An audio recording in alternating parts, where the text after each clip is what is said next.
Hello, classmates. Welcome to week 7. Excited to be here and seeing the home stretch coming up. This week was a tough topic for me. It really was. I saw the preview for it and I thought that I'd just go about Second Amendment for it. And then as I got into actually writing and planning for it and trying to find resources, I realized I was just going to be cherry picking to fulfill my own bias as a card holding Second Amendment NRA member with an arsenal upstairs in my closet, locked up safely. Um, so instead, I decided to go towards something that I thought I could be a little more unbiased towards, and that would be the First Amendment. So the First Amendment of the Constitution, the First Amendment to the Constitution in the Bill of Rights reads that Congress shall make no law respecting an establishment of religion or prohibiting the free exercise thereof, or abridging the freedom of speech, or of the press, or of the right to the people to assemble and to petition the government for a redress of grievances. So this is written by James Madison. You can see the language of Thomas Jefferson's Virginia statutes echoed right in there, especially right off the bat with religion. And that was where you could see Jefferson was ages ahead, or at least years ahead of his peers on that. So what are the challenges of this First Amendment poses, either to contemporaries or modern? And they are varied and many. It casts such a wide net that let's just look at it. Religion. Here we can look at Puritans, Quakers, Mennonites, every denomination, every religion that sailed across this country in the 18th and 17th centuries. That'll fuel quite a bit of passion on both sides. The freedom of speech. Look at the condition of the country around the revolutionary time frame and to where we're at today. America has a proud heritage of voiceably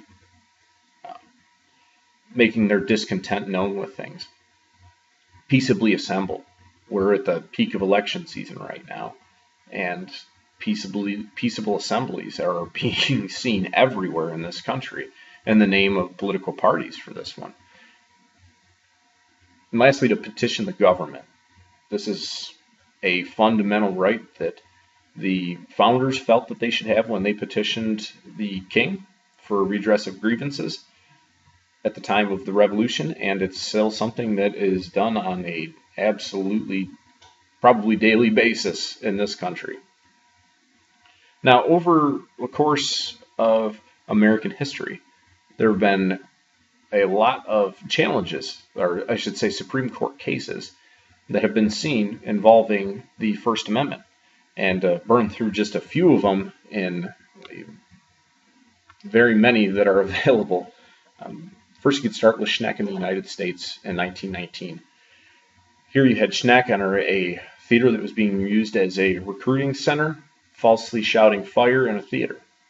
This is where the Supreme Court established that famous clear and present danger test as to just what were the limits of free speech.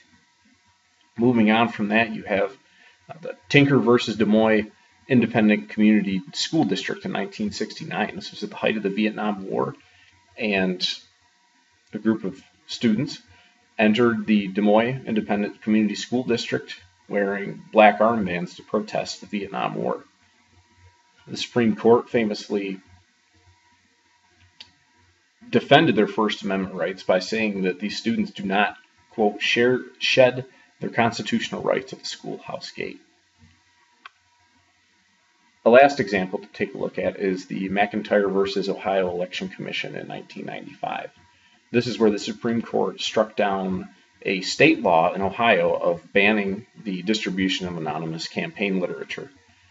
Now, just to take a look through American history to bring this full circle, there is a very, very long and proud heritage of anonymous columns and commentary.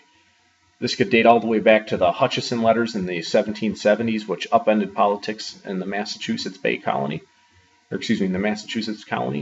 And you could even look today where we have a very active group on Twitter. There is a very active group on Twitter named Anonymous that is still participating in electioneering today with things. So it's been a very enjoyable and difficult topic. Thank you for your time. God bless.